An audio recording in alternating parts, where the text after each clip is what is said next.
Texas Congressman and member of the House Budget Committee, Congressman Michael Burgess, joins me.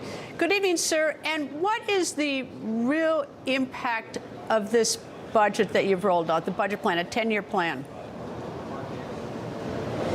Well, the important thing is that we're actually doing a budget. I mean, this is something that Congress has gotten away from in recent years. So this markup of this budget will save over $16.5 trillion over the next 10 years.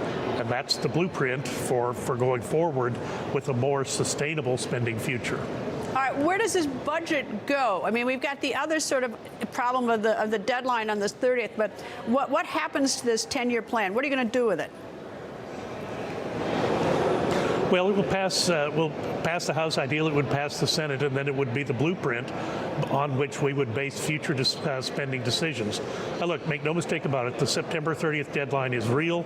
I prefer to refer to that as an appropriations lapse. Nothing is going to shut down, and this is critical for people to understand. All of the federal agencies are awash in cash right now. You take the EPA, for example, with their unspent, unobligated money that they've just got lying around, they can continue to function for 3 years. The problem is, going forward, the administration will get to call all the shots. So we essentially will have one branch of government, which will be the Biden administration. That's absolutely unacceptable. All right, if the government could continue to function without this for 3 years, I mean, I had heard this before. Why, why the controversy between the Republicans and Democrats if we've got sort of a 3-year runway? Although I don't know if that, I don't know if that's necessarily so, but explain it to me. Well, in fact, it is. We've had committee hearings on that in the past. But here's the thing. If the appropriations bills are not passed, and the budget is not the appropriations process, the budget is setting the limits, setting the direction, setting the template, providing the blueprint. The Appropriations Committee actually writes the check. So it is the appropriations that are going to lapse at the end of September 30th.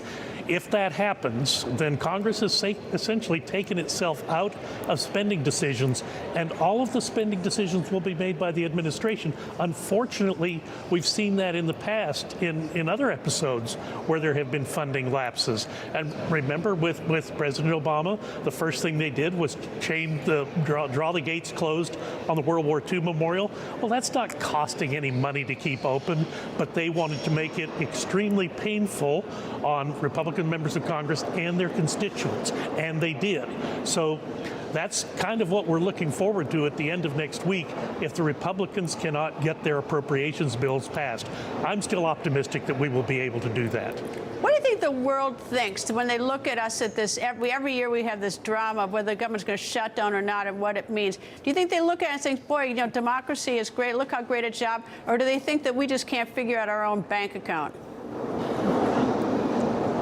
Well, look, we have a representative republic, and I'm elected by my constituents to come and represent their wishes before the federal government. I will tell you the appropriations process has changed over the time that I've been here. It used to be open rules, and everyone could go down to the floor of the House and offer their amendments, and then eventually you'd come to a spending decision. It's kind of gotten away from that in recent years, and I really think that's where you see the pushback.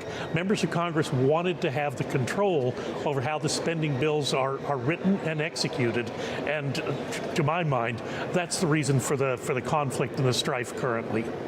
Congressman Michael Burgess, thank you, sir.